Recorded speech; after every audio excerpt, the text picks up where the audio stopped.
¿Pueden ver la pantalla?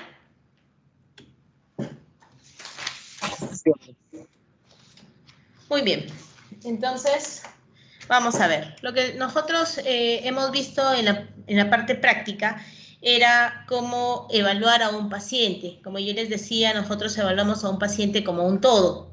Y si es una primera vez que nosotros vemos al paciente, debemos hacer una buena evaluación. Primero, desde la anamnesis que debemos preguntar, el interrogatorio, y proceder a un examen físico, ver alguna lesión que nos parezca sospechosa de malignidad, examinar cavidad oral, examinar cuello. En cuello podemos encontrar tiroides, podemos encontrar ganglios, adenopatías u otras tumoraciones como hemos visto el día de ayer con los que hicimos consultorio. Lo que vamos a ver ahora es tiroides, los nódulos tiroideos, la glándula tiroides, cómo evaluarlo y cómo es que vamos a nosotros a determinar ante qué estamos y cuál es el tratamiento que le corresponde al paciente. En cuanto a los tópicos que vamos a tocar, son generalidades, el nódulo tiroideo, el cáncer de tiroides y las conclusiones. Como sabemos, la tiroides es una glándula endocrina que se va a originar a nivel de la base de la lengua y estos van a formar la tiroides y van a descender hasta su sitio habitual, que es el tercer anillo traqueal. Ayer con un grupo de ustedes vimos un paciente que tiene aparentemente un quiste de inclusión, pero que había que hacer una disquisición, había que poder determinar ante qué estamos. Si bien la tiroides se forma a nivel de la base de la lengua, llega a su posición habitual, podemos tener dos alternativas de patologías en esta formación. Uno, que la tiroides no llegó hasta su posición habitual, que sería una tiroides ectópica, la cual funciona muy bien, va a tener su funcionamiento normal, pero que no se va a encontrar en su lugar habitual. Y la otra patología que podemos tener es la formación del quiste tirogloso, que este conducto por el cual desciende la tiroides hasta su posición habitual debería cerrarse, debería obliterarse a partir de la semana 10 de vida intrauterina. Cuando eso no ocurre es que se forman los quistes tiroglosos. Estos pueden complicarse, pueden infectarse e incluso pueden fistulizarse. Por lo tanto, si yo tengo un tumor a nivel de la línea media, como estamos viendo acá, a la altura del hueso hioide, en este caso de esta fotografía, yo tengo varias presunciones diagnósticas. Uno, que sea un quiste tirogloso, que sea una tiroides ectópica, puedo tener un quiste de inclusión que está unido o adherido a la piel porque va a depender de un anexo de la glándula de la piel, un lipoma, un ganglio, un linfangioma. El examen físico es el que me va a mí ayudar a poder descartar las probabilidades diagnósticas. Si vemos que aquí, bueno, hay un video. Antes no teníamos nosotros los pacientes, los alumnos que llegaban a la consulta, por lo tanto, teníamos que hacer nosotros aprovechar los videos. Vemos que hay un paciente con un tumor por encima del cartílago tiroides y a la hora que se le pide que saque la lengua no hay una disminución del tamaño del tumor. Aquí se ve el tumor que está por encima del cartílago tiroides a la altura del hueso hioides, pero que se le pide que saque la lengua y no hay una disminución. Esta acción se llama la maniobra de Hamilton. Si la maniobra de Hamilton positiva es, paciente saca la lengua, el tumor debe aparentemente disminuir. Lo que ocurre es que asciende porque está localizado a nivel de la base de la lengua. Si no está localizado, si no asciende, pues comienzo a inspeccionar. Si está adherido a la piel, es un quiste de inclusión. Si no está adherido a la piel, puede ser un lipoma, puede ser un ganglio, puede ser un linfangioma. Ya los exámenes auxiliares me van a ayudar a poder determinar ante qué estoy. Muy bien. Ahí vemos que no disminuye y ahí comenzamos a examinar. Si es que se palpa hacia un lado, se palpa hacia el otro, no está adherido a la piel, en este caso, este es un lipoma. La cirugía que nosotros realizamos para el tratamiento del quiste tirogloso es la operación de Sistrum. Esta es una patología, como hemos visto, aquí estamos viendo, se forma a nivel de la base de la lengua, puede formarse en todo este trayecto, generalmente es alrededor del hueso yoides, por eso que la cirugía de Sistrum consiste en hacer la resección del quiste más el cuerpo del hueso yoides. Esa es la cirugía de Sistrum, con la probabilidad de que disminuya la recidiva de esta formación de quiste tirogloso. Entonces, tanto el paciente como los familiares, si es que son pequeños los pacientes, deben saber que existe un porcentaje de recidiva. De aquí para acá no va a crecer nuevamente, pero hacia arriba sí puede crecer. Por eso que hay una técnica de Sistrum modificada que consiste en ingresar el cirujano ayudante, ingresa su mano por la boca para poder presionar la lengua hacia atrás, así disminuye el contenido y por lo tanto vamos a disminuir las probabilidades de recurrencia.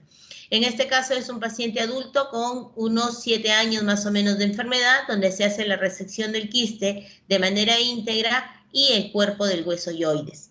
Pero ojo, cuando yo tengo una paciente pequeña, una niña, yo tengo que descartar que sea o un quiste tirogloso o una tiroides ectópica, porque yo necesito de la hormona tiroidea o de las hormonas tiroideas para que termine en la maduración del cerebro hasta los 6 años. Si yo hago una resección de una tiroides ectópica, pues sí estoy cometiendo una iatrogenia. Ahí sí los familiares o el paciente tienen todo el derecho de denunciarme. Por eso cuando tenemos un tumor a nivel de la línea media, tengo que hacer mi presunción diagnóstica y ayudarme con exámenes auxiliares. Si yo estoy pensando que es un quiste tirogloso, porque a la hora que le digo saque la lengua, disminuye el tumor, aparentemente desaparece, entonces me quedo con la probabilidad de que es un quiste tirogloso, pero también podría ser que sea una tiroides ectópica.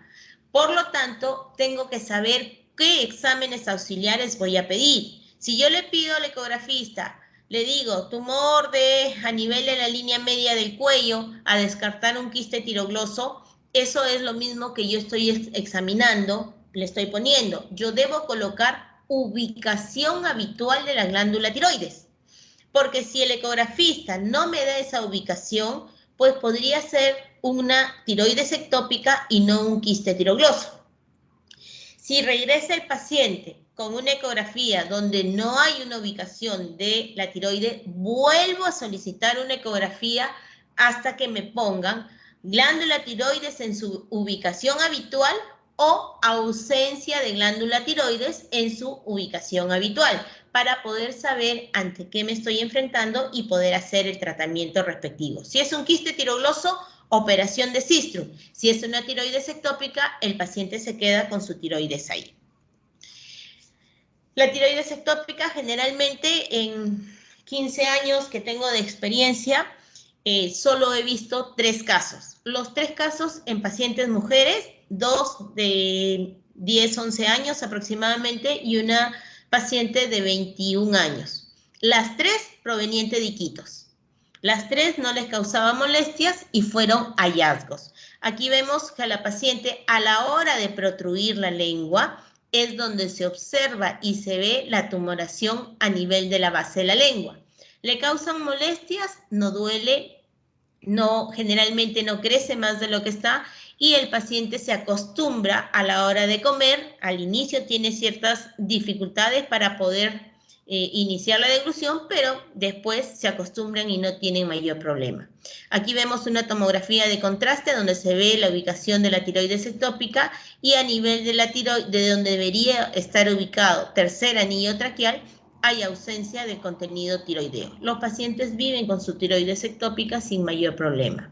Aquí logramos ver el tumor a nivel de la base de la lengua, que tiene todo el color característico de una tiroides normal.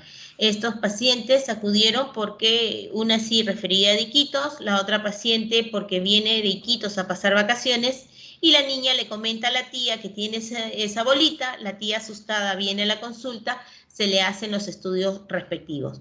¿Qué exámenes necesitaría? Puedo comenzar con una ecografía donde donde se ve la ausencia de la tiroides en su posición habitual, como puedo solicitar una tomografía de tanto de macizo facial como de cuello para poder ubicar la tiroides. Otro examen que también me ayudaría sería una gammagrafía de tiroides para poder localizar dónde es que está ubicada. La tomografía, no hay presencia de glándula tiroidea y aquí vemos la glándula tiroides sin mayor problema. Entonces, en la formación y descenso de la glándula tiroides podemos tener dos patologías, la formación del quiste tirogloso o una tiroides ectópica. La glándula tiroides tiene dos lóbulos unidos por un istmo y en algunos casos se presenta la pirámide, el lóbulo piramidal o del Hallowell. Como les había dicho, se localiza a nivel del tercer anillo traqueal. Ahí es donde nosotros la vamos a ubicar.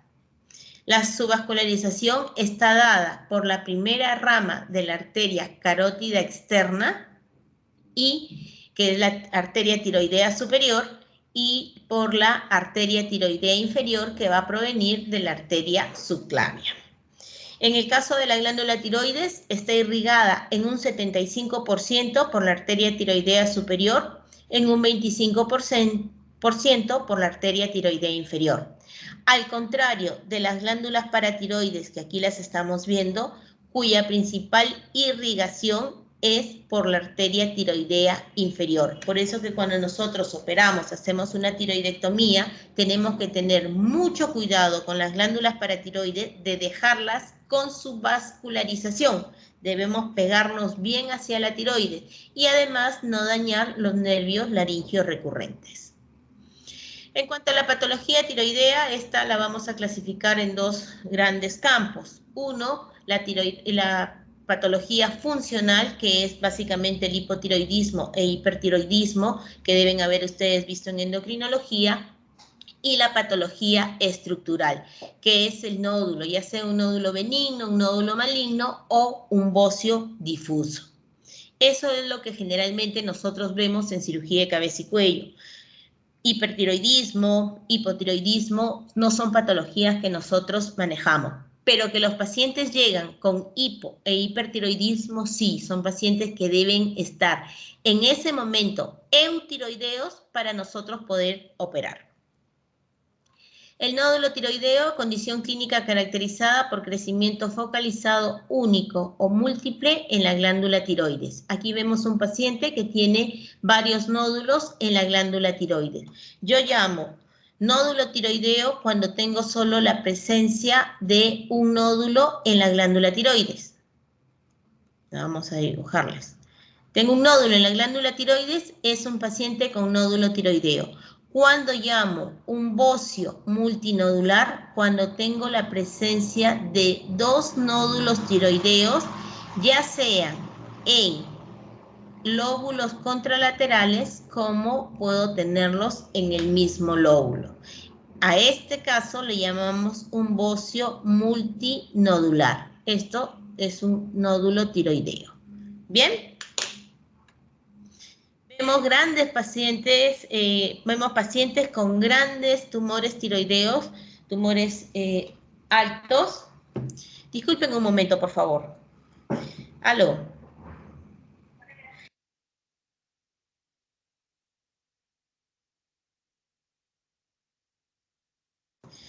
Disculpen, doctores, pero mi hermana, y cuando me llama mi hermana pienso que es algo de mis papás, así que disculpen la interrupción. Esta es una paciente con un bocio, vemos cómo se dibuja la forma de la tiroides en estas pacientes. Ya estos casos no los vemos, ya son fotos históricas, digamos, que tenemos. Se creía que la producción del bocio es por el déficit de yodo, por eso a la sal se le agregó el yodo, ahora consumimos sal yodada generalmente, pero no lograron desaparecer todos los casos. Disminuyeron, sí, pero no desaparecieron. No sabemos exactamente qué es lo que nos produce el nódulo tiroideo, el bocio difuso, ni qué es lo que produce el cáncer tiroideo. Hay teorías que nos orientan, pero no son las causas precisas. En Cuanto a la evaluación, como habíamos dicho, siempre tenemos que hacer una buena historia clínica. Dentro de la historia clínica, el interrogatorio, la anamnesis es importante, además de los antecedentes personales y familiares del paciente. Personales, si es que es un paciente que ha tenido alguna patología tiroidea o si es que tiene ya sea mamá, papá con cáncer de tiroides o hermanos que tengan cáncer de tiroides, porque me van a aumentar las probabilidades de que ellos también tengan la misma patología. El examen físico, como lo habíamos visto, nos colocamos delante del paciente, nos colocamos detrás del paciente, y lo que es importante para nosotros son nuestros exámenes auxiliares. Para poder valorar y evaluar un nódulo tiroideo, pues nuestros caballitos de batalla son la ecografía con punción, aspiración, aguja fina o biopsia, aspiración con aguja fina, depende cómo lo vamos a encontrar y describir en la diferente literatura, y se hacían antiguamente por separado, pues ahora nuestro caballito de batalla ha pasado a ser la BAF con guía ecográfica.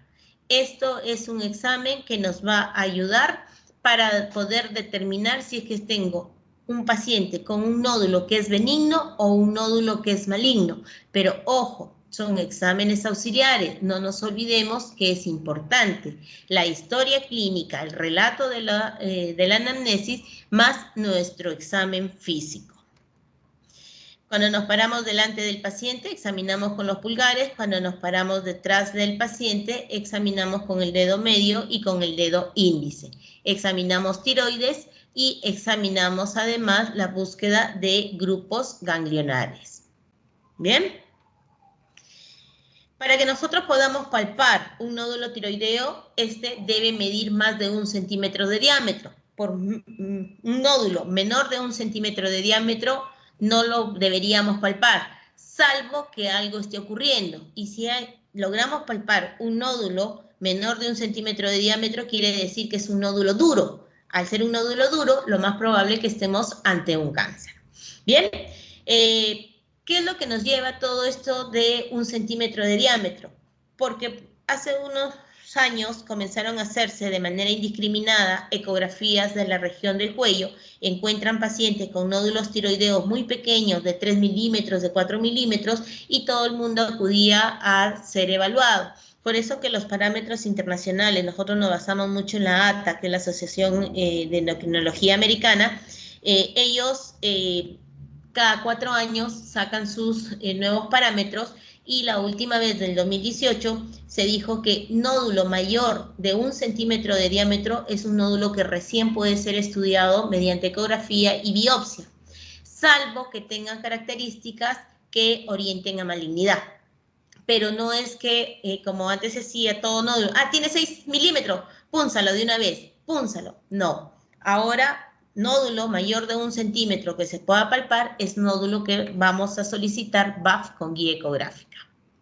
La incidencia del nódulo tiroideo en la población general es del 5% y solo el 10% son malignos. Nosotros vemos con gran frecuencia esta patología porque hablamos de un hospital de referencia. A nosotros nos llegan pacientes del sur del país, nos llegan pacientes del sur de Lima y gran parte de Lima, de Iquitos, de Pucallpa. Entonces, es un hospital de referencia por lo que tenemos una gran casuística. El hallazgo incidental por ultrasonografía o por ecografía es del 20 a 30% de la población. Se encontraron de 19 a 68% nódulos al azar, como les vuelvo a decir, son nódulos que muchas veces nosotros vivimos con estos nódulos que nunca nos hemos hecho una ecografía y nunca sabremos si es que lo tenemos o no. Yo tengo mi ecografía con 3 nódulos de 3 milímetros, son muy pequeños, que lo único que requieren es control en algún momento, posiblemente. E incluso cuando se realizaban necropsias, se llegaron a encontrar la presencia de nódulos en un 50% de las necropsias que se realizaron, pero que nunca llegaron a desarrollar. El examen que se utilizaba antiguamente y que lo siguen utilizando los endocrinólogos y es un examen útil para ellos, es la gammagrafía de tiroides. La gammagrafía de tiroides me determina si es que estoy ante un nódulo frío o ante un nódulo caliente. Con el advenimiento de la ecografía y de la biopsia, que eso ocurrió más o menos hace 60 años atrás, entonces esos pasan a ser nuestros exámenes auxiliares de preferencia para nosotros. Tenemos mejores resultados que con la gamografía. Un nódulo frío tiene mayor probabilidad de tener o de ser un cáncer. En cambio, un nódulo caliente tiene incluso de un 0 a 4% de probabilidades de ser cáncer. Para eso nos sirve una gamografía. Si yo tengo un nódulo frío, pues tengo hasta un 25% de probabilidades de que sea un cáncer, pero las VAS con guía ecográfica me dan mejores detalles que la gamografía. En cuanto al nódulo tiroideo, es más frecuente en mujeres, en una frecuencia de 5 a 6 por un varón, pero cuando se presenta en el sexo masculino tiene mayor riesgo de malignidad. Tiene mayor incidencia entre la tercera y cuarta década de la vida y la incidencia de malignidad entre un nódulo solitario y un nódulo dominante en una enfermedad multinodular es similar. ¿Qué significa eso, doctora? ¿A qué se refiere? A que si yo tengo una tiroides solo con un nódulo o tengo una tiroides, como les dije, con un multinodular, el nódulo que tenga mayores características de malignidad es el que va a ser biopsiado. ¿Ok? Entonces, este nódulo, digamos, que tiene características de malignidad, puede ser el mismo que yo biopsio según la ecografía. Por eso que es la incidencia de malignidad entre un nódulo solitario o uno que se presente en un bocio multinodular. ¿Cuándo sospecho yo de que clínicamente estoy ante un nódulo que sea un cáncer, que sea maligno? Primero, si es que llega un paciente varón que tiene la presencia de un nódulo. En ellos siempre va a ser mayor la sospecha clínica de que sea un cáncer. También pueden tener un bocio, pueden tener un quiste, entonces, pero siempre en un varón tengo que encender mis alarmas porque tengo que descartar la probabilidad de que sea un cáncer.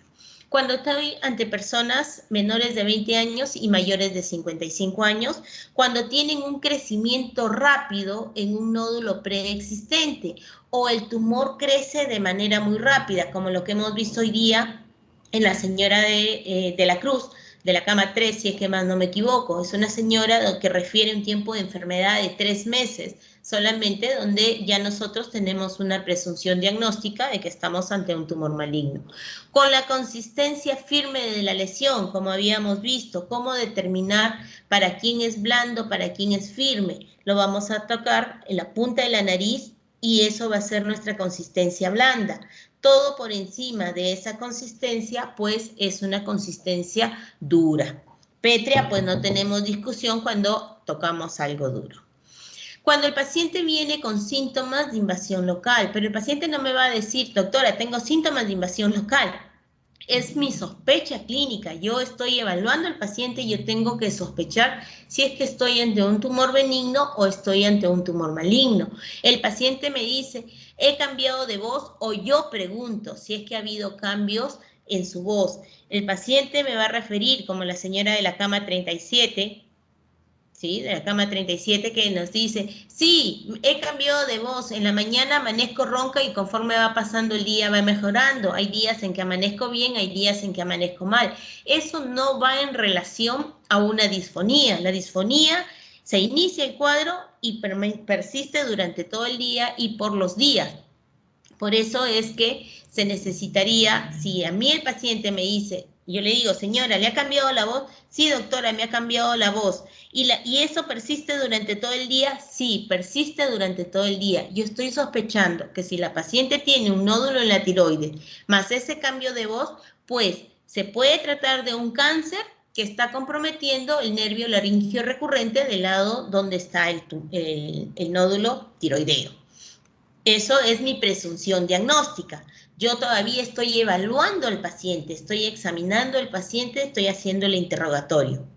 Yo ya debo estar pensando en cuáles son los exámenes auxiliares que voy a requerir. Si el paciente tiene dificultad para deglutir, como la señora que hemos visto, la señora de la Cruz, Ella, a la hora de tomar las pastillas, las ha tomado con mucha dificultad, la pastilla chiquita, la pastilla grande la ha disuelto en su desayuno, en su jugo, no sé, y recién la ha podido tomar porque tiene dificultad. ¿Y por qué les digo yo todo esto? Porque el paciente en la primera evaluación es donde debemos hacer el diagnóstico presuntivo y ayudarnos de los exámenes auxiliares.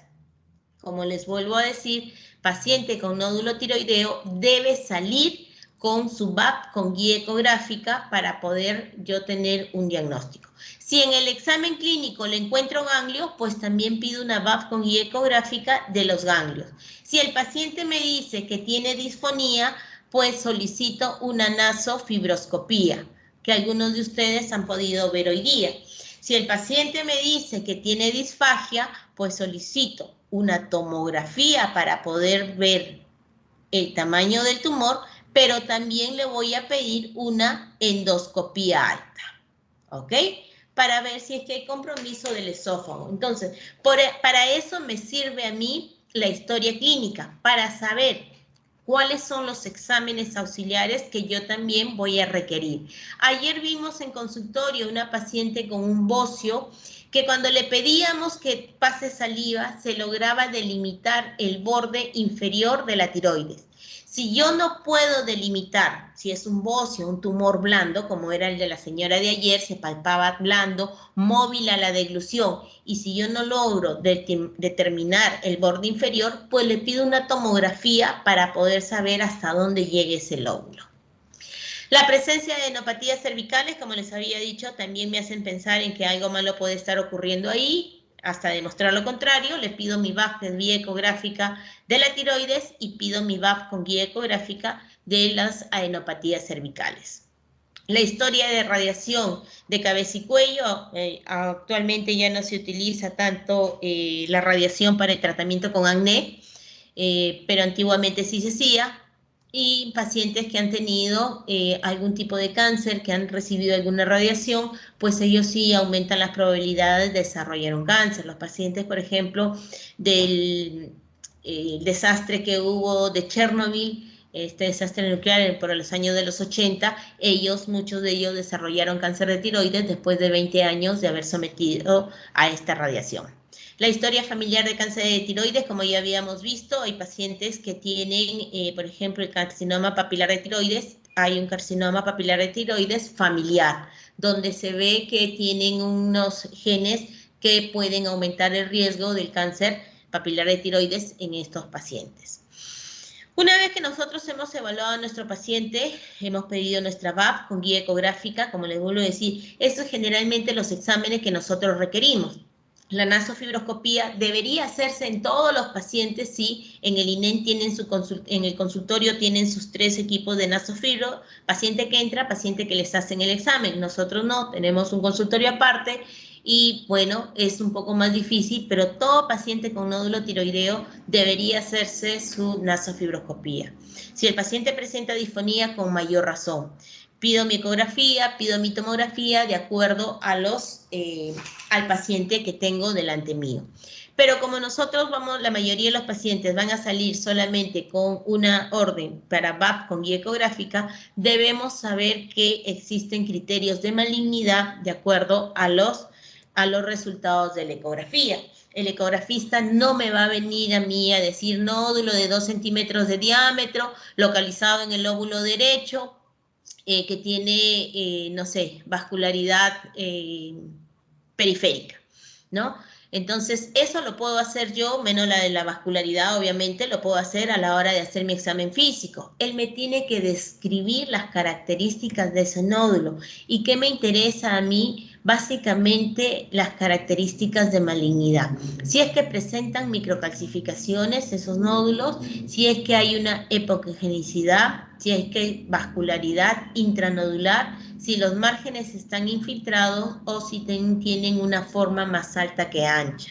Para mí es importante esos criterios de malignidad y yo tengo que aprenderme esos criterios como especialista. ¿Por qué?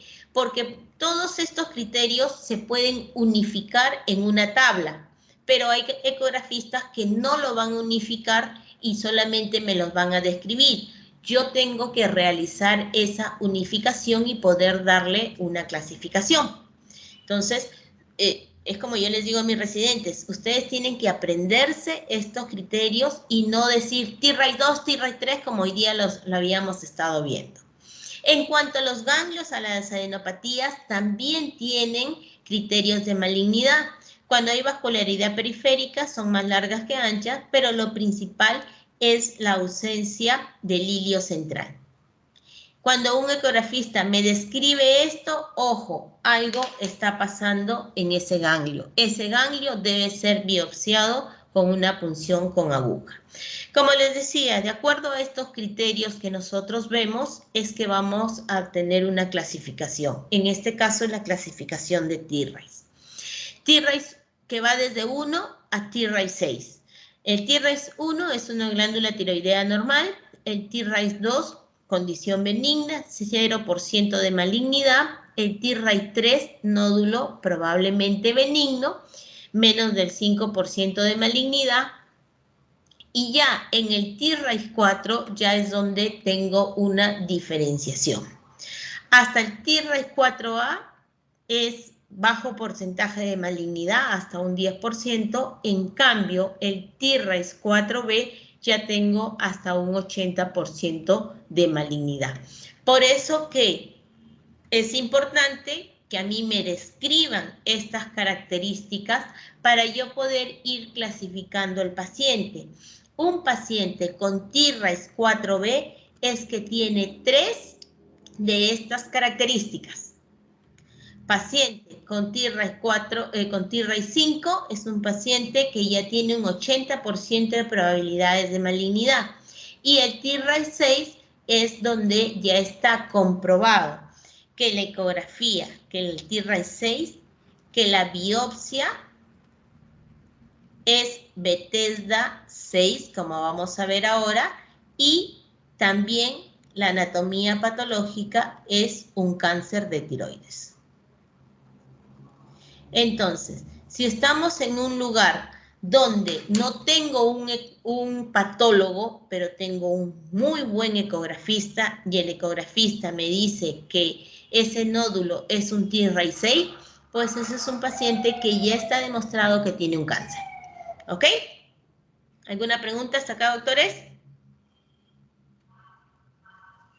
No. El otro examen que es importante para nosotros es la biopsia aspiración con aguja fina o también la punción aspiración con aguja fina. Esta tiene una sensibilidad de 95%, pero va a depender de 2 factores, de quién toma la muestra y de quién analiza la muestra. El que toma la muestra pueden ser diferentes especialistas, pueden ser los anátomos patólogos, que serían los de mayor indicación, pueden ser los endocrinólogos, que también hacen estas biopsias aspiración, pueden ser cirujanos de cabeza y cuello, que en diferentes instituciones también la realizan, en nuestro hospital no, nosotros no hacemos estas funciones, pueden ser los radiólogos, que también hacen este tipo de procedimiento. Entonces, va a depender de la habilidad de quien toma la muestra. Yo me imagino que si yo me meto a hacer este tipo de exámenes de toma de muestra, pues las primeras no me van a salir correctas, pero voy a tener mi curva de aprendizaje y posteriormente no voy a tener menores errores. Entonces, eso es lo que va a ocurrir. Depende de la habilidad del médico y también de la experiencia del anatomopatólogo que interpreta la muestra. Lamentablemente hemos tenido casos donde nos dicen, a mí particularmente, una paciente con nódulo tiroideo y ganglios cervicales y me ponen cáncer papilar de tiroides con metástasis cervical del lado derecho. El paciente fue sometida a tratamiento quirúrgico, sale la patología, sale que es una tiroiditis de Hashimoto con su nódulo que tiene más unos ganglios inflamatorios. Entonces, va a depender también mucho del anatomopatólogo que lee la muestra. La clasificación de Bethesda, una vez que se hace esta biopsia, pues nos lo tienen que reportar también de acuerdo a una clasificación. Y esto nos va a dar, nos sirve a nosotros para tener un riesgo de malignidad y cuál es el manejo que vamos a hacer con estos pacientes. Felizmente, son igual exámenes de ayuda diagnóstica. ¿Y por qué les digo felizmente? Porque las ecografías han ido mejorando en el tiempo, los equipos de ecografías que ahora tienen un servicio,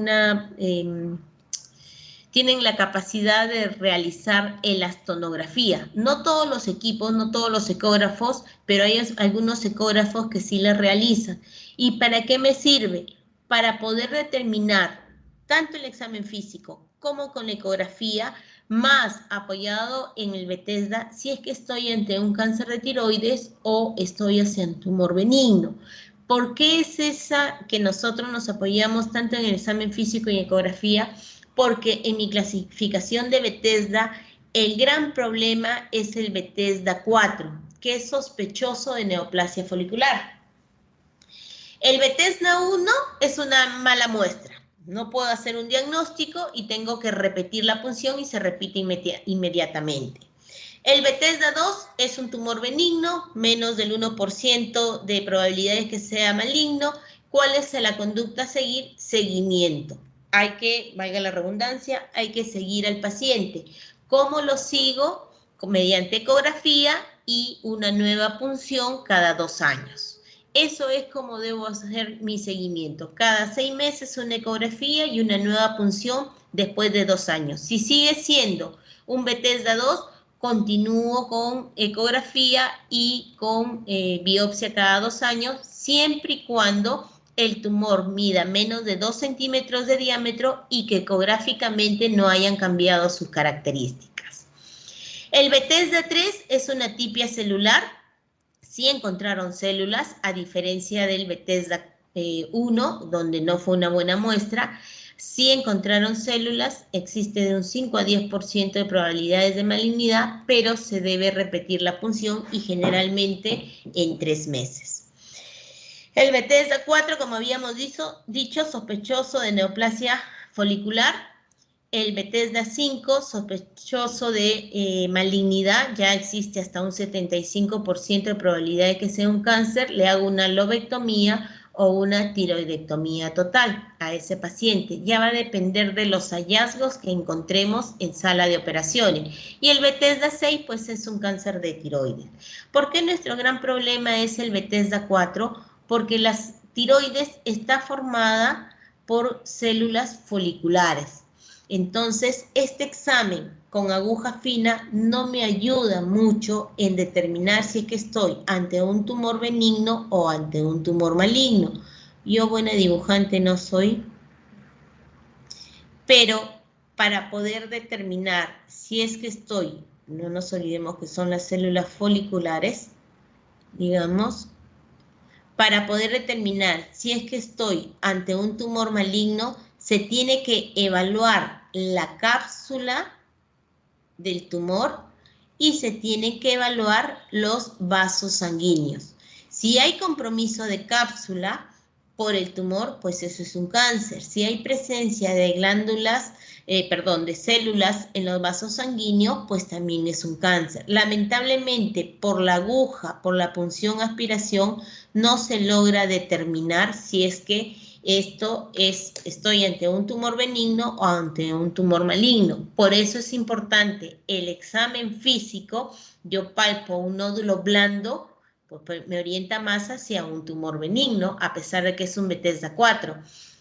Y si la ecografía me dice que es un T-RAIS 2, pues eso es un tumor benigno.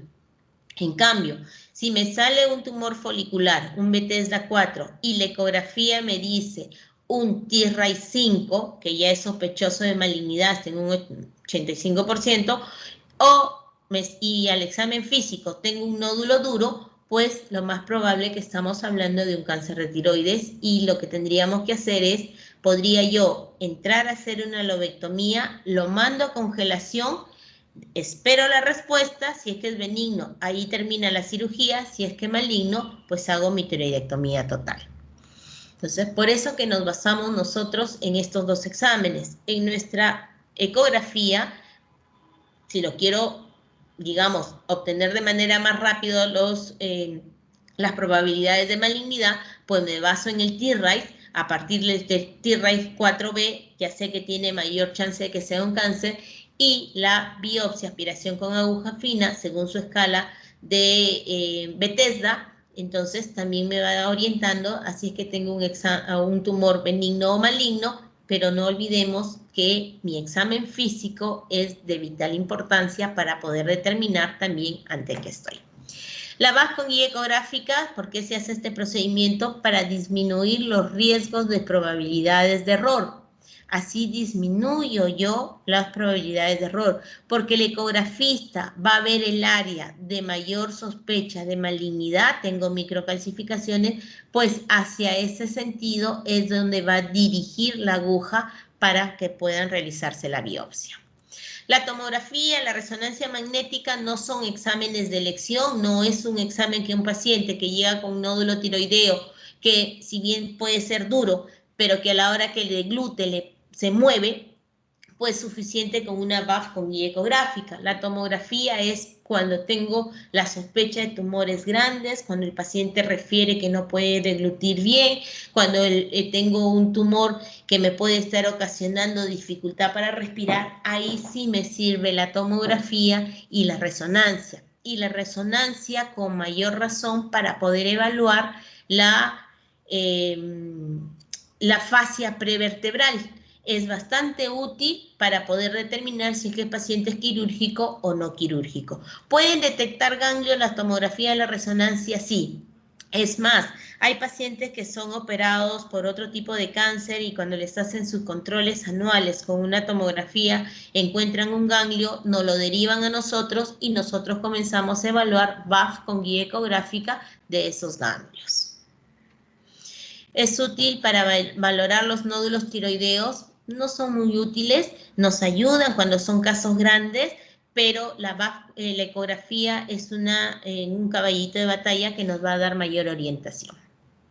Aquí vemos un bocio, vemos que no infiltra la piel, que está desplazando los tejidos, tiene una consistencia uniforme.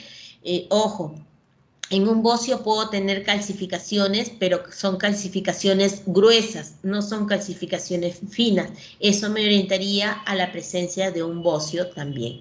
En cambio, aquí tengo un tumor que por el tamaño está desplazando la tráquea, un bocio localizado a nivel, esta foto digamos más abajo, también me desplaza la tráquea. O sea, no es que solamente el tumor maligno me la desplaza. Aquí está desplazando la tráquea, pero vemos que los bordes no son bien definidos. Aquí es diferente las consistencias, las características de un tumor benigno, que aquí estamos probablemente hacia un tumor maligno. Este es un paciente que ingresa por la emergencia con dificultad respiratoria, ingresa a shock trauma y lo primero que hacen es asegurar la vía aérea. Le colocan un tubo, lo intuban al paciente y estando segura la vía aérea, recién proceden a pedirle la tomografía. Y en la tomografía se ve este gran tumor dependiente del lóbulo tiroideo izquierdo y que está desplazando la tráquea hacia la derecha, pero lo que nos llama la atención es que está retroesternal. Es un tumor que tiene mayor componente a nivel de tórax que a nivel de cuello. Aquí vemos cómo vamos bajando e incluso este es el callado aórtico y hasta ese nivel llega la tiroides. Por eso que el paciente presentaba la dificultad respiratoria por la gran masa que está desplazando la tráquea hacia un lado. Para suerte del paciente fue un tumor benigno y cómo es que nosotros operamos con cirugía de tórax. Ellos nos hacen la esternotomía, cortan el esternón para poder exponer la tiroides y nosotros procedemos a hacer la resección. ¿Por qué nosotros hacemos la tiroidectomía? Porque los vasos que irrigan a la tiroides están en el cuello. Cirugía de tórax nos ayuda con el abordaje, pero nosotros hacemos la tiroidectomía. El PET scan es otro examen que nos ayuda en el caso de pacientes con cáncer de tiroides operados. O sea, es un examen para ser utilizado en el seguimiento del paciente operado de cáncer de tiroides que comienza a haber una alteración hormonal, que no hay una buena respuesta hormonal dependiendo del tipo de cáncer, si es que es benigno o maligno. Perdón, si es que es cáncer diferenciado o cáncer indiferenciado, es que los marcadores nos van a servir para poder determinar. No es el PET scan no es un examen para diagnóstico, no es, ya, yo tengo un nódulo en la tiroides, te voy a hacer un diagnóstico, hazte un PET scan para diagnosticar en dónde está tu enfermedad. No, el PET scan es un examen que me sirve para el seguimiento del paciente con cáncer de tiroides que tiene una mala respuesta biológica. ¿A qué nos referimos? Cuando la tiroglobulina comienza a aumentar, cuando los anticuerpos antitiroglobulina comienzan a aumentar, esto es en cáncer diferenciado de tiroides, o cuando la calcitonina comienza a aumentar en el caso del paciente con carcinoma medular de tiroides. Entonces, podemos determinar nódulos, podemos ubicarlos, sí, pero no es un examen para diagnóstico de cáncer de tiroides. Estas son las nasofibroscopía y uno de ustedes han estado viendo el día de hoy. Aquí se ve senos piriformes, que es lo que estamos evaluando.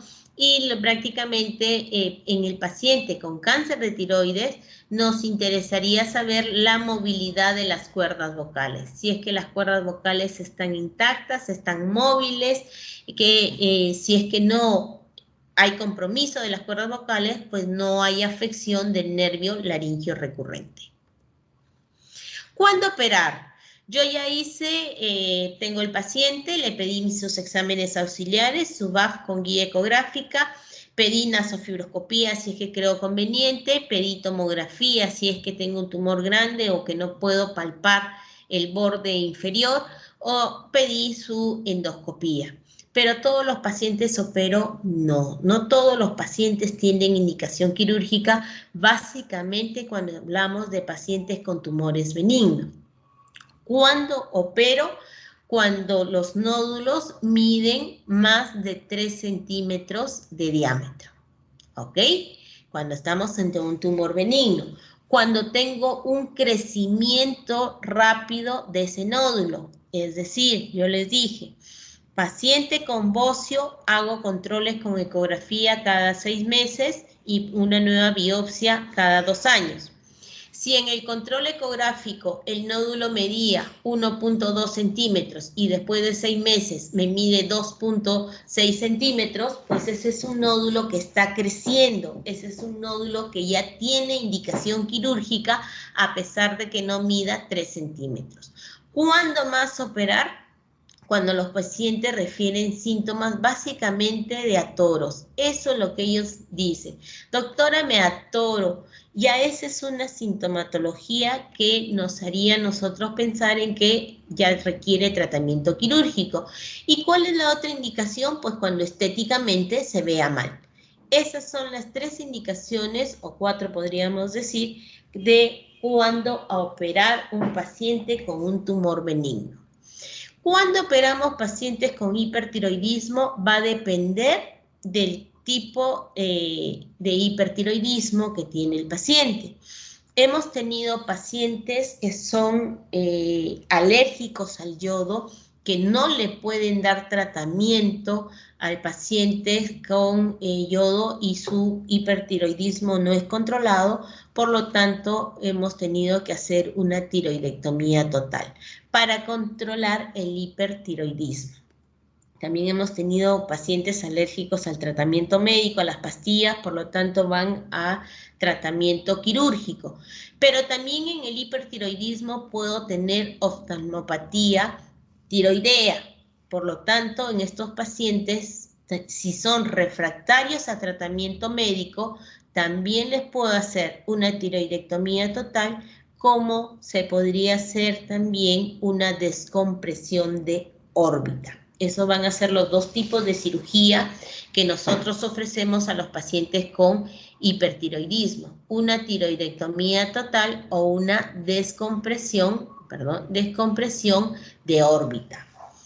Cuando los pacientes tienen una gran masa cervical, un tumor, como hemos visto el señor que llegó a la emergencia, después se vio que era un bocio, entonces esos pacientes también tienen indicación quirúrgica. Y obviamente cuando el paciente presenta un cáncer de tiroides. A grandes incisiones, grandes cirujanos, eso decían nuestros antiguos maestros. Ahora, como les vuelvo a decir, estos tipos de tumores ya no vemos, no se ven con frecuencia estos tumores, y las fotos que yo les he pasado acá tienen la característica que no infiltran piel. El bocio, el tumor, va creciendo y va distendiendo los tejidos. En cambio, el cáncer puede infiltrar la piel, tiene otro comportamiento. Últimamente las cirugías son a hacerlas mínimamente invasivas, las cicatrices más pequeñas o incluso sin dejar cicatriz. Hay abordajes a través de las axilas, a través de los pezones mamarios, a través de la boca, de la mucosa, se ingresa hacia el compartimento visceral, hacia la tiroides, y se procede como una laparoscópica, se procede a retirar la tiroides, ya sea completa o ya sea una hemitiroidectomía, dependiendo del caso ante el cual estemos. Son para casos muy escogidos, patologías benignas o patologías malignas, pero que no sean mayores de 2 centímetros de diámetro. Entonces, se tiende, esa es la tendencia, a hacer las cirugías mínimamente invasivas. Nosotros hacemos grandes cirugías a nuestro servicio, no nos llegan nódulos pequeñitos, nos llegan pacientes con gran compromiso de la enfermedad. Y la otra tendencia es la radiofrecuencia. Se están aplicando la radiofrecuencia, unos electrodos para poder transmitir unas ondas con la finalidad de que destruyan estos nódulos, y se van a ver los resultados después de 12 meses de haber aplicado esta radiofrecuencia. Si es así, las cirugías van a ir en disminución, pero tiempo al tiempo a ver cómo es que lo que nos dice la ciencia. Paciente con oftalmopatía, en el cual fue sometido a una tiroidectomía, pero también se podrían hacer descompresión de órbita. Se hacen osteotomías a nivel de la pared medial de la órbita o en el piso de la órbita, con la finalidad que el contenido orbitario salgan por esos dos lugares para que el paciente pueda ocluir el ojo. Una tiroidectomía total con un abordaje de esternón, que lo hace cirugía de tórax. Aquí vemos un paciente con un tumor que está desplazando la tráquea. Y ojo, eso también tenemos que decirle a los anestesiólogos, porque muchas veces el tumor viene desde arriba y desplaza la tráquea desde arriba, entonces ellos van dirigiendo su laringoscopia hacia la línea media. Tenemos que decirle, doctor, mire cómo está la tomografía, está desviada la tráquea, para que se orienten mejor. Cuando hablamos nosotros de cáncer de tiroides, se presenta en la población general el 1.5% de todos los cánceres y el 33% en cirugía de cabeza y cuello. Nuestra patología de cáncer más frecuente que nosotros vemos es el cáncer de piel, seguido por el cáncer de tiroides. Vemos cáncer de laringe muy poco por el tipo de tratamiento que se le está dando, vamos a ver en la clase, y también vemos cáncer de cavidad oral. Lo que vemos con alguna frecuencia es fracturas. No somos un hospital donde nos llegan muchas fracturas por el tema de los SOAT, ahí hay un tema administrativo. Entonces, nosotros vemos cáncer de tiroides con frecuencia, sí, y les vuelvo a decir, somos un hospital de referencia. En Estados Unidos se diagnostican anualmente unos 10.000 casos nuevos y el 12% fallece por esta causa. En el Perú, al 2013, era un promedio de 500 casos nuevos con una incidencia de 2.7. El nódulo tiroideo es la manifestación clínica más importante del cáncer de la glándula de tiroides. Ojo, en personas jóvenes, en adolescentes, en niños adolescentes e incluso en jóvenes, muchas veces debutan con adenopatías cervicales y en el examen clínico se encuentra el nódulo tiroideo. En personas mayores de 20 años, 30, 40 años, 50, es el nódulo tiroideo la principal manifestación, pero en jóvenes, niños, adolescentes, pueden debutar con adenopatías cervicales. Con la ecografía, la población adulta sana y en necropsia se encontraron, como ya habíamos visto, hasta un 30-40% de nódulos ocultos que nunca llegaron a desarrollar. Incluso un 15% eran neoplasias malignas, nunca llegaron a desarrollar y no sabemos por qué. Los cánceres de tiroides los podemos agrupar, digamos, en carcinoma diferenciado, que es el carcinoma papilar, el carcinoma folicular, y en los indiferenciados, el carcinoma medular, carcinoma anaplásico. Otros como los linfomas. Estas estadísticas que vemos aquí son estadísticas de nosotros, son estadísticas que se presentan en nuestro servicio. Las estadísticas en los libros son diferentes, pero siguen siendo el carcinoma papilar el más frecuente a nivel de todos los cánceres de tiroides. Es así como nosotros colocamos al paciente para poder operar. Se le coloca un rodete debajo de los hombros para poder producir una hiperextensión y por eso es que asciende la tiroides y es solamente intervención de cirugía de cabeza y cuello.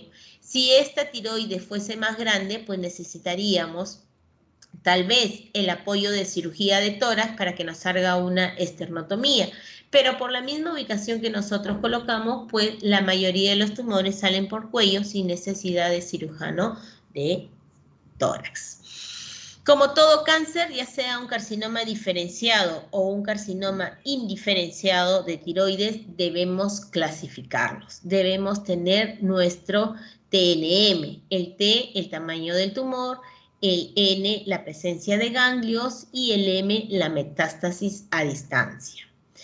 Pero dentro de estas clasificaciones hay ciertos criterios que debemos tener. Primero, como hablábamos con algunos de sus compañeros, yo tengo que saber si es que estoy ante un cáncer diferenciado de tiroides o ante un carcinoma indiferenciado de tiroides.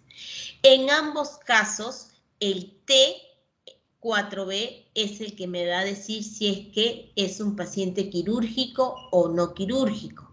Si yo tengo una invasión de la fascia prevertebral o envuelve la arteria carótida en 360 grados o tengo compromiso de los vasos mediastinales, este es un paciente que ya no es quirúrgico. No quirúrgico, ya es un paciente en el cual no voy a poder resecar toda la enfermedad. Doctora, pero es un carcinoma papilar de tiroides y usted dijo que tiene buen pronóstico. Pues sí, yo tengo un paciente, pero con estas características es un paciente que la enfermedad ya se diseminó a otro sitio, ya no es quirúrgico. ¿Que la fascia prevertebral lo puedo dejar o puedo hacer un shaving? Ok, pero al envolver a la carótida en 360 grados, yo corro el riesgo que la carótida estalle a la hora de hacer la cirugía y el paciente se me muere en sala de operaciones. Entonces, eso es una de las cosas que yo debo determinar. Si es que el paciente tiene fascia prevertebral, obviamente, si el paciente tiene un nódulo, señora, de gluta, lo mueve, ese paciente no lo voy a pedir una tomografía porque es un nódulo que está palpable, lo puedo delimitar. Pero si le digo, señora, pasa saliva y no se mueve, como la señora de la Cruz que hemos estado viendo hoy día, pues esa es una señora que necesita pedirle una tomografía, o en todo caso una resonancia, y poder determinar si es que es quirúrgico o no. Lamentablemente la señora invade los grandes vasos, invade la fascia prevertebral, lo único que me queda con ella es hacer un diagnóstico correcto de la patología que ella tiene. Eso es por un lado. O sea, determinar la extensión de la enfermedad. Pero lo otro que debo saber es que en pacientes con cáncer diferenciado de tiroides, hablamos de papilar y folicular, puedo hacer una escala diferente, separar a mis pacientes en menores de 55 años y mayores de 55 años. Menores de 55 años solo tienen 2 estadios clínicos. Estadio clínico 1, donde no hay metástasis a distancia, estadio clínico 2, donde sí tengo metástasis a distancia. Carcinoma diferenciado de tiroides, carcinoma papilar, carcinoma folicular.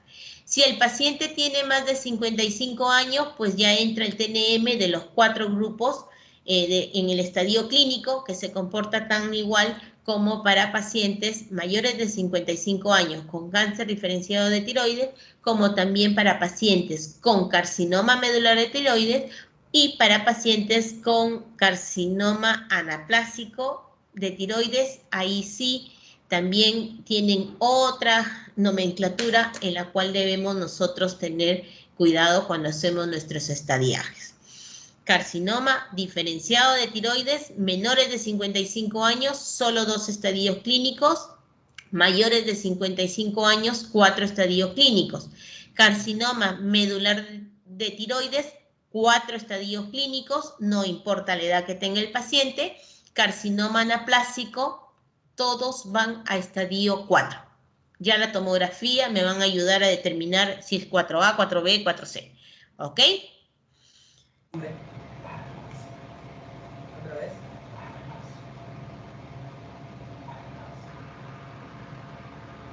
Ahí vemos un paciente con una parálisis de ambas cuerdas vocales.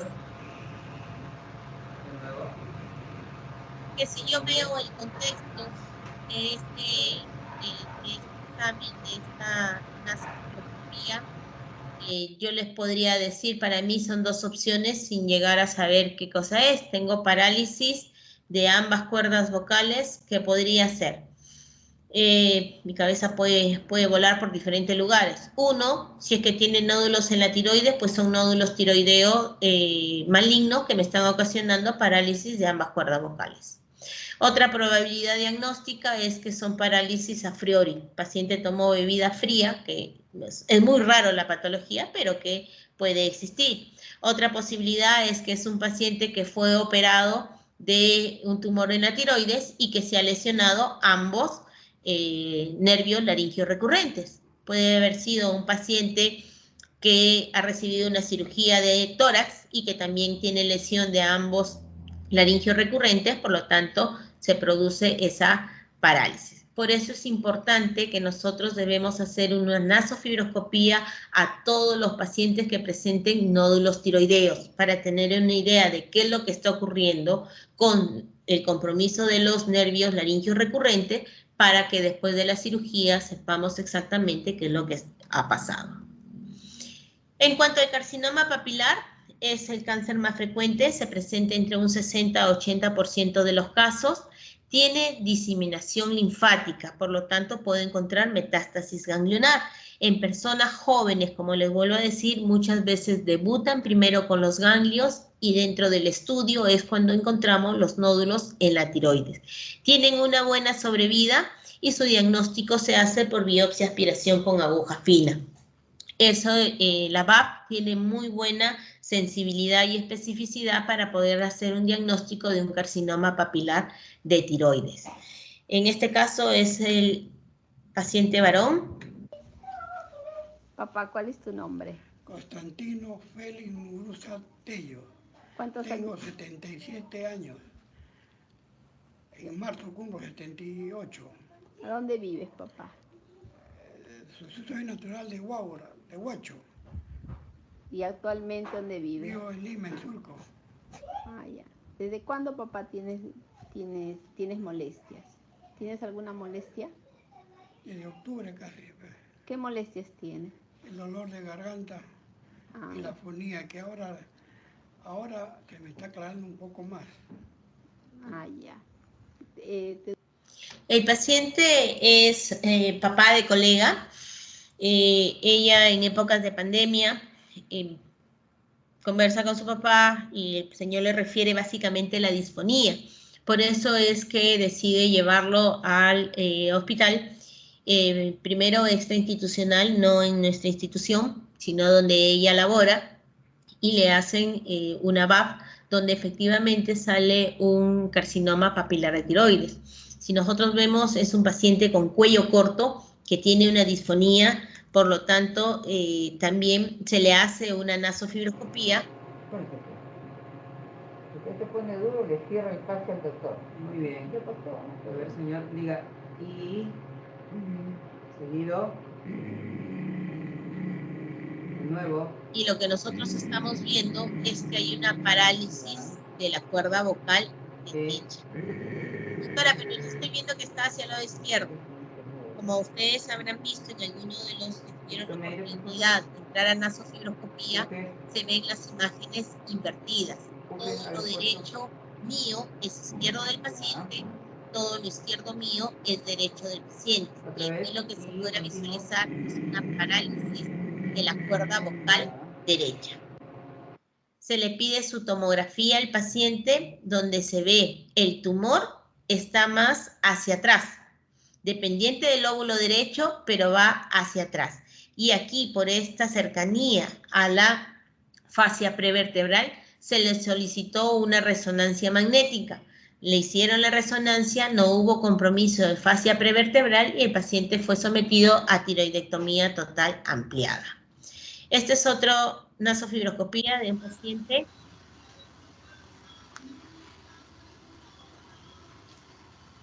Pase salida.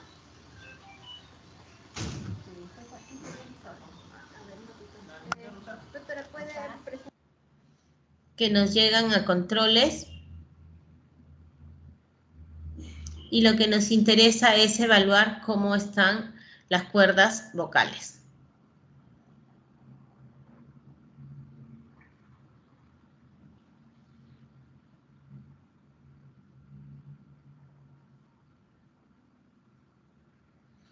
Si es que hay movilidad o no, si es que hay compromiso o no de las cuerdas vocales.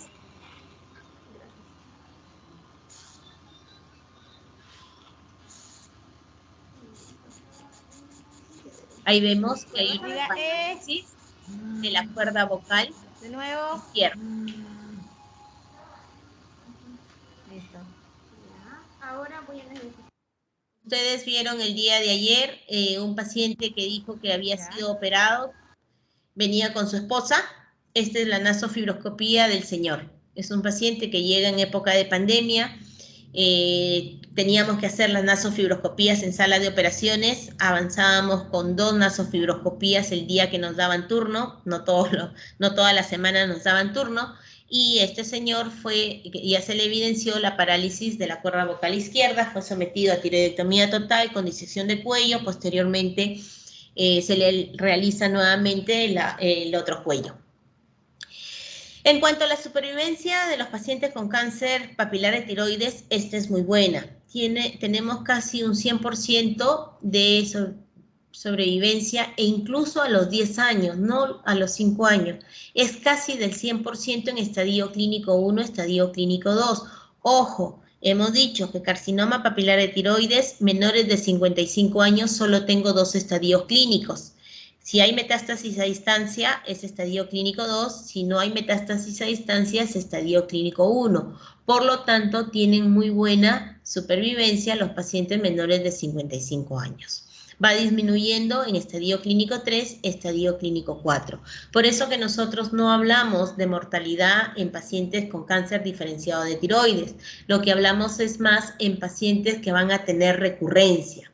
¿Basados en qué? Basados en la extensión de la enfermedad, si es que estoy dejando algo de enfermedad, porque a veces se quedan unos cachitos que necesitamos darles tratamiento complementario, o la estirpe histológica del carcinoma papilar de tiroides.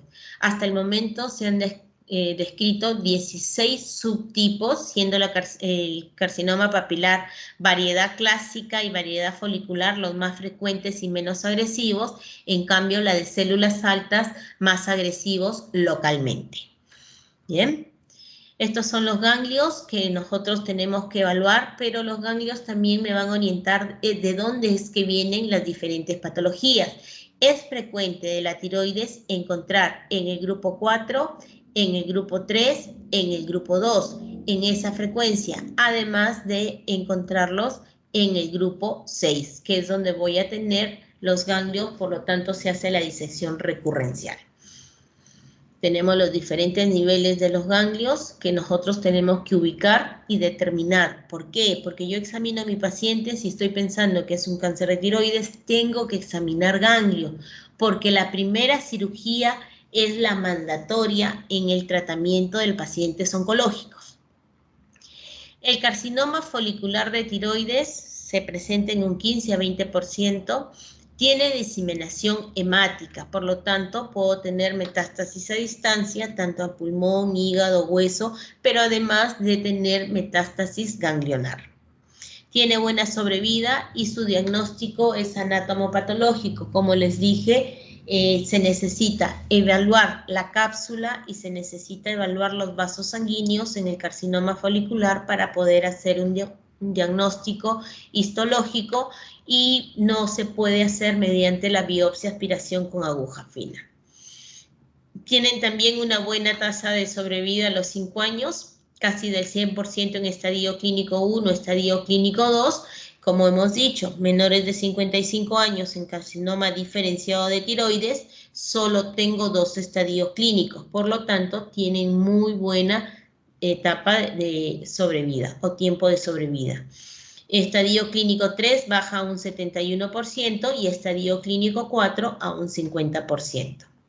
Este es un paciente varón, si es que mal no recuerdo, de 81 años, por ahí, que ingresa a la emergencia por dolor en miembro inferior izquierdo y se evidencia una fractura. A paciente lo hospitalizan en traumato, comienzan a hacerle exámenes y encuentran un tumor a nivel de la tiroides. Se hacen los estudios respectivos y el paciente tiene un cáncer folicular de tiroides con metástasis a diferentes niveles. Metástasis ósea, por lo que se produce la fractura, metástasis a nivel de pulmón, tenemos, y metástasis a nivel de vértebra, de columna vertebral. Entonces, son casos raros. No nos llegan con mucha frecuencia estos tipos de pacientes. Se hizo una junta médica, que era lo que se abordaba primero. Como la fractura de fémur era la que nos produce mayor dolor, se decidió que el paciente iba hacia la reducción cruenta de esta fractura, después iba hacia la tiroidectomía total y posteriormente recibir el yodo radioactivo. El paciente fue hacia la fractura, hacia la reducción de la fractura. La familia decidió no seguir con el tratamiento de la tiroidectomía, pero la endocrinóloga que estaba en la junta médica nos dice que lamentablemente por este tipo de agresión de la enfermedad, estos pacientes tienen 2 años máximo de sobrevida. El otro tipo de cáncer es el carcinoma medular. Ya es considerado un carcinoma indiferenciado, se presenta felizmente en un 3 a 6% de los casos. Va a depender de las células parafoliculares o de las células C que se encuentran en la glándula tiroides.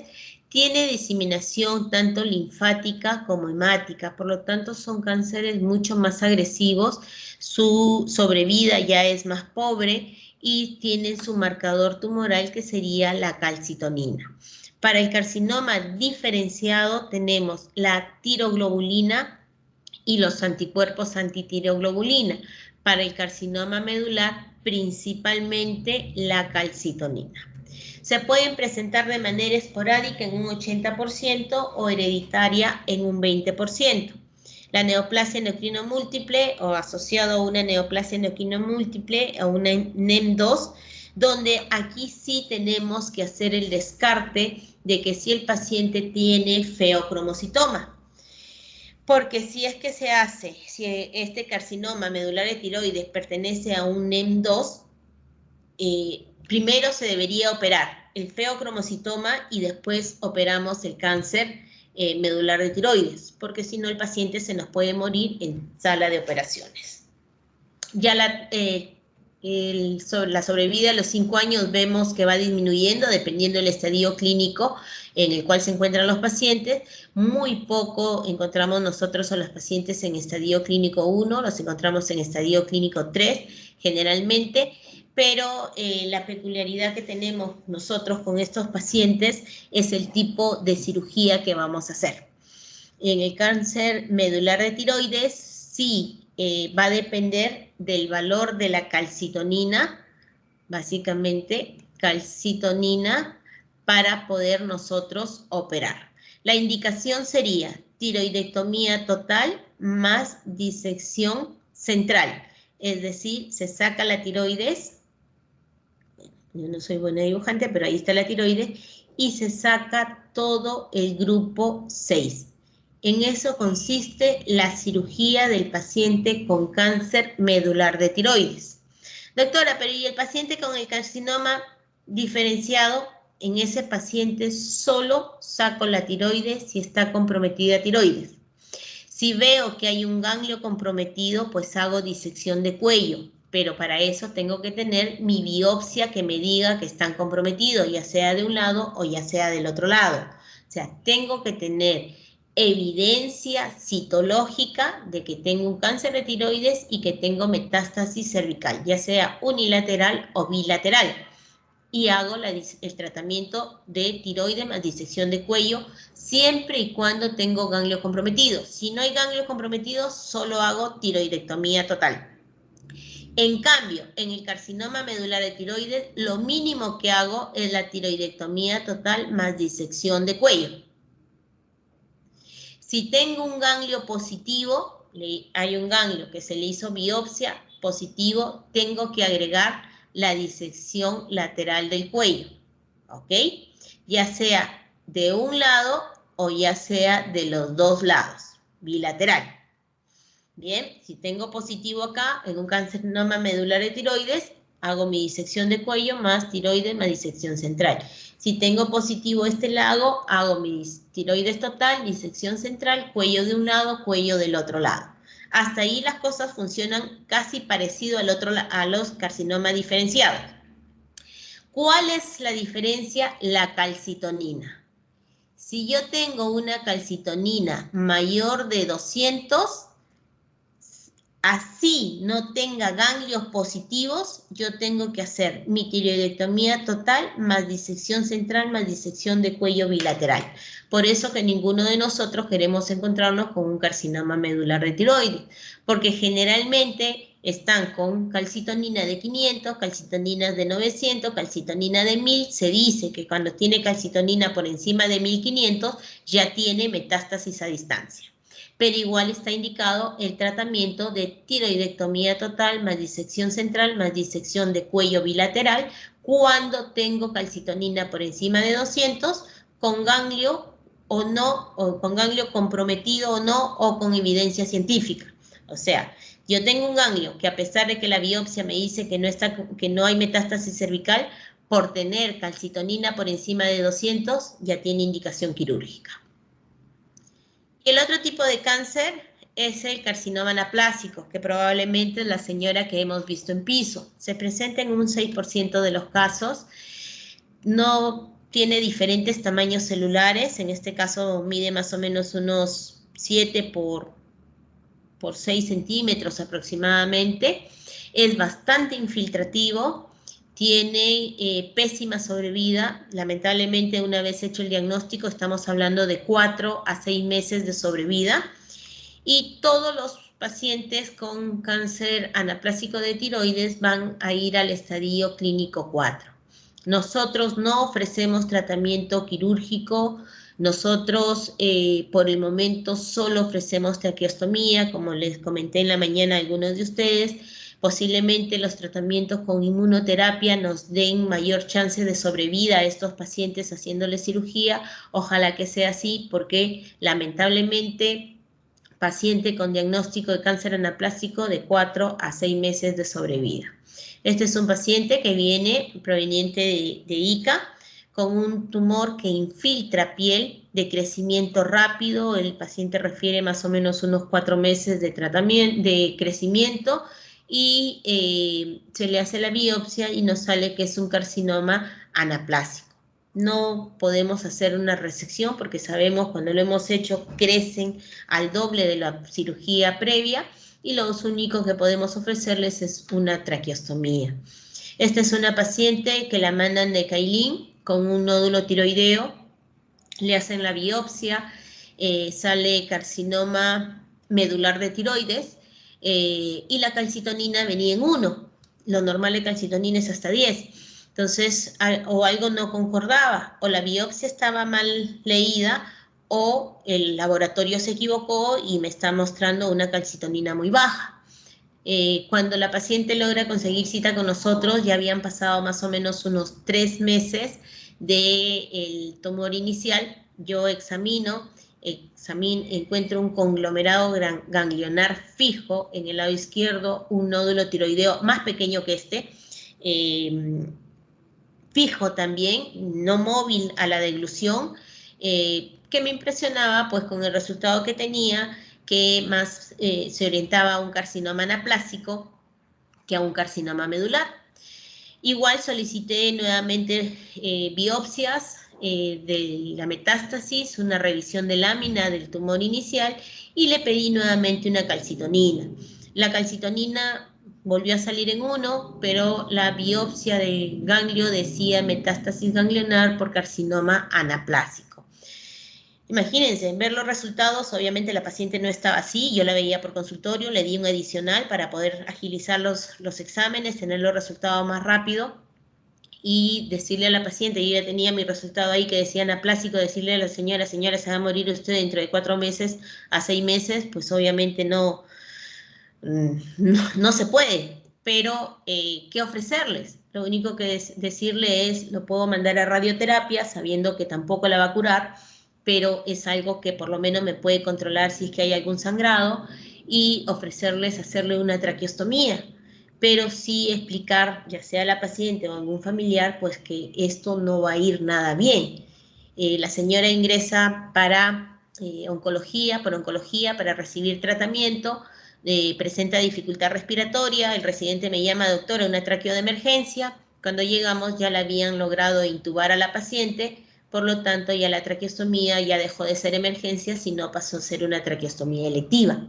Pero así de agresivos se comportan estos tumores. No ofrecemos tratamiento quirúrgico, lo más que podemos ofrecer es una traqueostomía. Esta es una foto de un paciente con un cáncer papilar. También invaden los tejidos, pero mientras que siga siendo un carcinoma papilar y no tenga criterios de resecabilidad, pues nosotros lo operamos. Y aquí lo que tenemos que hacer, se saca con piel y tenemos que rotar algún colgajo para poder cubrir el área de defecto. Los factores pronósticos de la enfermedad se manejan, son la edad, metástasis a distancia, tamaño del tumor, invasión extratiroidea, grado histológico, resecabilidad. Estos me orientan más hacia una clasificación estática. Ahora nosotros manejamos una clasificación dinámica dependiendo, como les dije, si es un carcinoma diferenciado, la tiroglobulina y los anticuerpos antitiroglobulina.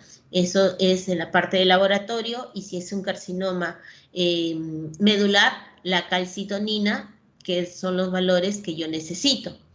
Esto es del laboratorio, o sea, la parte biológica. Y la parte de imágenes lo vamos a hacer con ecografía, que es lo primero. Si no hay una buena respuesta, es decir, comenzamos a tener aumento de estos valores biológicos y no veo nada en ecografía, se pide una tomografía o una resonancia, pero también puedo llegar a ver al siguiente control, no hay nada, pues aquí sí le pido un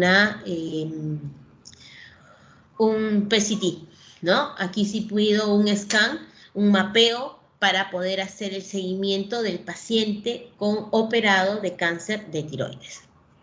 Paciente con nódulos tiroideos que tiene metástasis bilateral.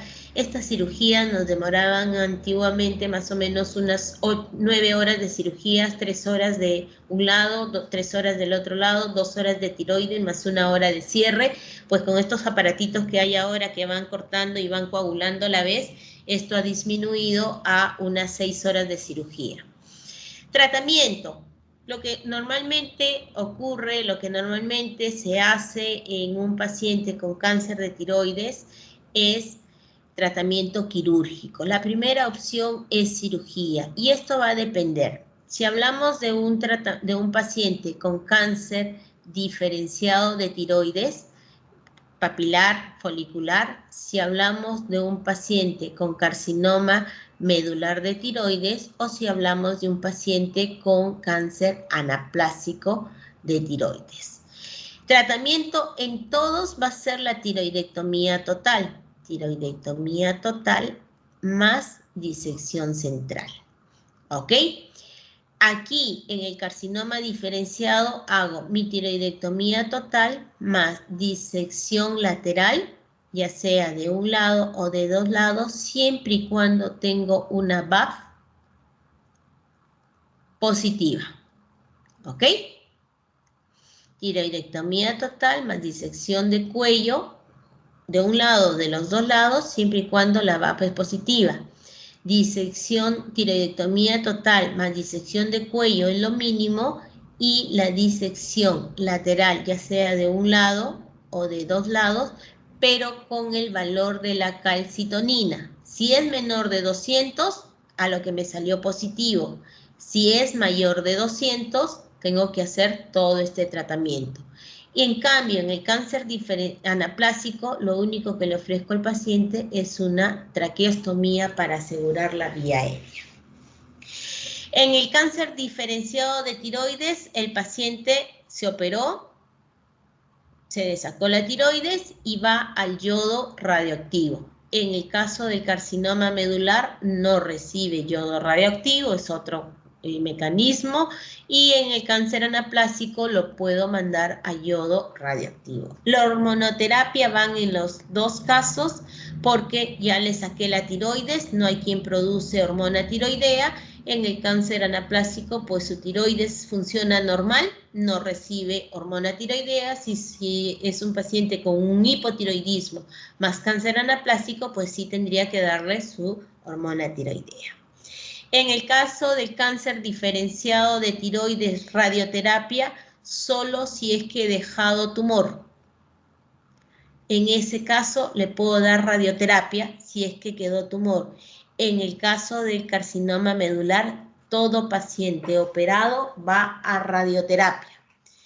En el caso, yodo radioactivo, no, perdón, aquí me he equivocado, no recibe yodo radioactivo. En el caso de carcinoma anaplásico sí recibe radioterapia por la probabilidad de sangrado y que me contenga el crecimiento del tumor. Entonces, aquí nosotros, cirugía, yodo radioactivo, hormonoterapia es lo que normalmente van a recibir los pacientes porque con lo que vemos con mayor frecuencia es el carcinoma papilar de tiroides que está dentro del carcinoma diferenciado de tiroides. Estos son los tipos de cirugía que nosotros realizamos: hemitiroidectomía en bóceos, lobectomía e ismectomía en pacientes que también tienen tumores benignos, tiroidectomía total en pacientes con cáncer de tiroides o con bóceos multinodulares que están localizados en ambos lóbulos o con un bóceo difuso. Conservamos los polos superiores cuando tenemos pacientes con tumores benignos. Yo no puedo hacer esto en un paciente con tumor maligno. Ismectomía cuando también tengo un paciente con tumor benigno. Cuando estamos ante un cáncer debemos hacerle una tiroidectomía total. Doctora, pero yo he leído de que puedo hacerle en un cáncer, puedo dejar solamente la mitad de la tiroides. Sí, se puede dejar la mitad de la tiroides, hacer una hemitiroidectomía, siempre y cuando del lado que salió tengamos un cáncer papilar de tiroides con variedad clásica que mida menos de 1 centímetro de diámetro, que no comprometa ninguna otra estructura y, ojo, que el paciente pueda hacerse seguimientos de manera continua y frecuente. Porque si yo opero un paciente que se va a ir a Iquitos, que no va a poder regresar y que ese nódulo en el otro lado contralateral no le puedo hacer un seguimiento, pues mejor le hago una tiroidectomía total porque me aseguro que estoy sacando toda la enfermedad. Nódulo en la tiroides, ahí estamos viendo, esa es la incisión de Kocher, que es para poder abordar la tiroides. Levantamos colgajo superior e inferior, ingresamos por la línea media, Ahí encontramos la tiroides, aquí ya se está haciendo, cortando el polo inferior.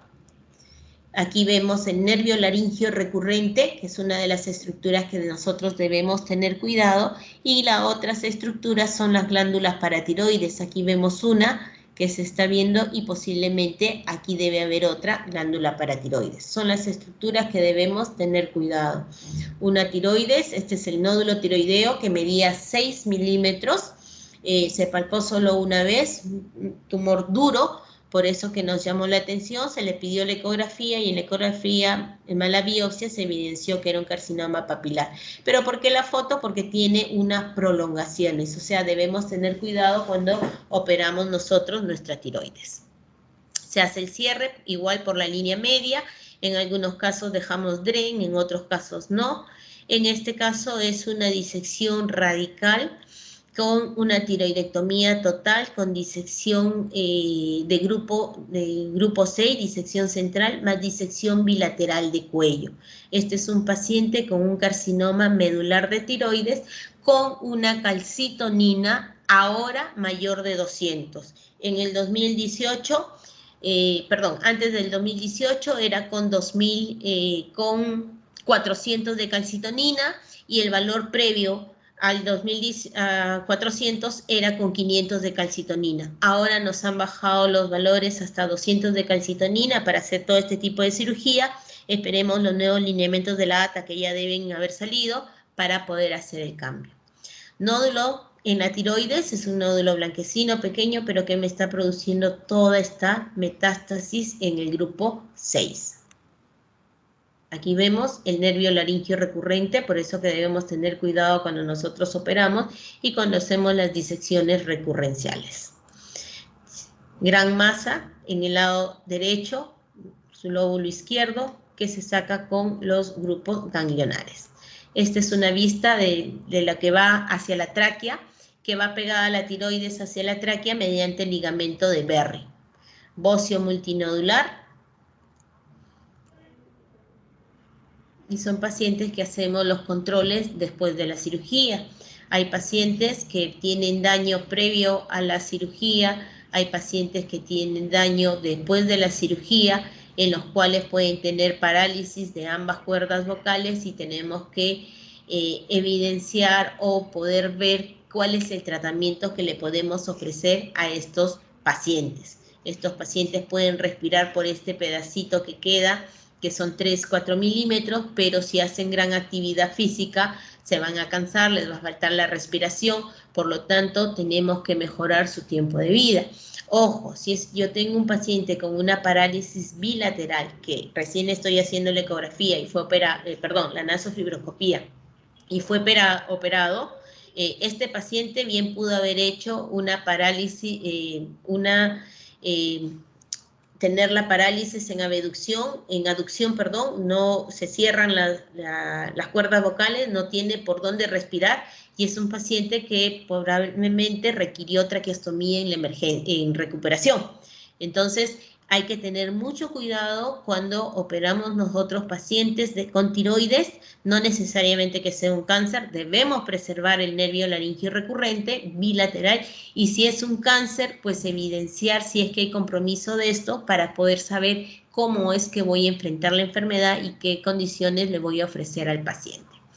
¿Cuáles son las complicaciones que podemos tener? Un hematoma sofocante, esto se presenta entre las 4 a 6 horas después de haber operado al paciente, muchas veces porque se le subió la presión, porque estornudó el paciente, porque se quiso sentar, porque lo pasaron al paciente de la camilla de recuperación a su cama, ya de su cuarto, o sea, no sabemos exactamente qué es lo que, por mala técnica quirúrgica, no se hicieron bien los nudos, entonces, pero eso es algo que nosotros debemos tener cuidado. Operamos al paciente y vigilar a nuestro paciente por lo menos dentro de las primeras 24 horas de la cirugía, porque me puede presentar un hematoma sofocante que se me puede morir el paciente, necesitaría entrar a sala de operaciones nuevamente para evacuar estos coágulos y no me compriman la tráquea.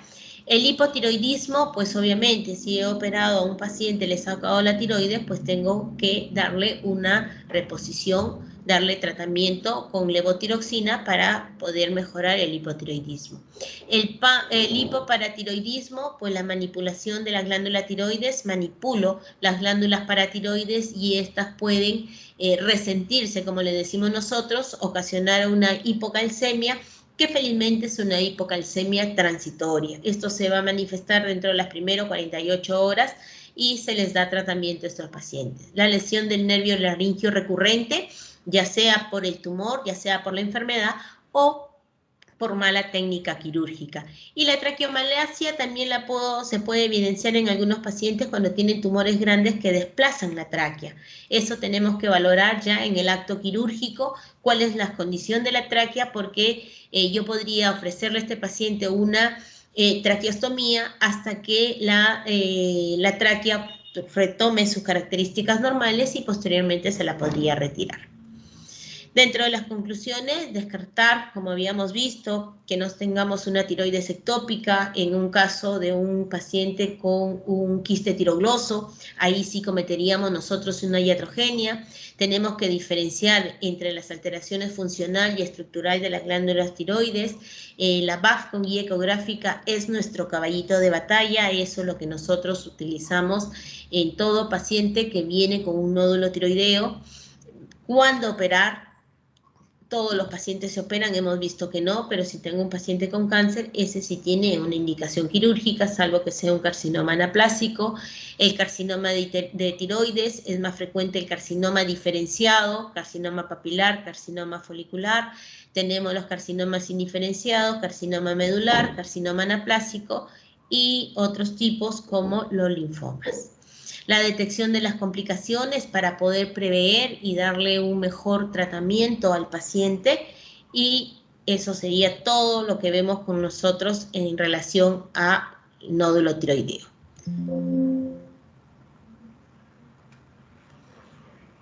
Muy bien, chicos, yo sé que la glándula tiroides es un capítulo grande. Vamos a quedarnos aquí. Conmigo mañana haríamos lo que nos falta, que es la glándulas salivales, y tocaríamos cáncer de laringe. ¿Bien?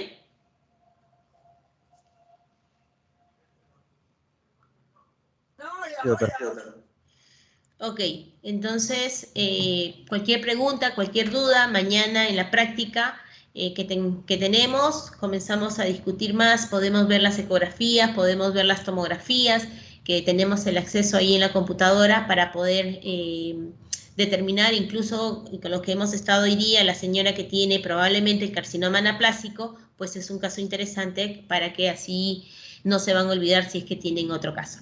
Muy bien, chicos, yo los dejo, aunque sea que descansen. Creo que tienen clase con el doctor Quirós. Así que conmigo sería hasta mañana. ¿Bien? Gracias, doctora. Hasta luego. Gracias, doctora. Hasta mañana.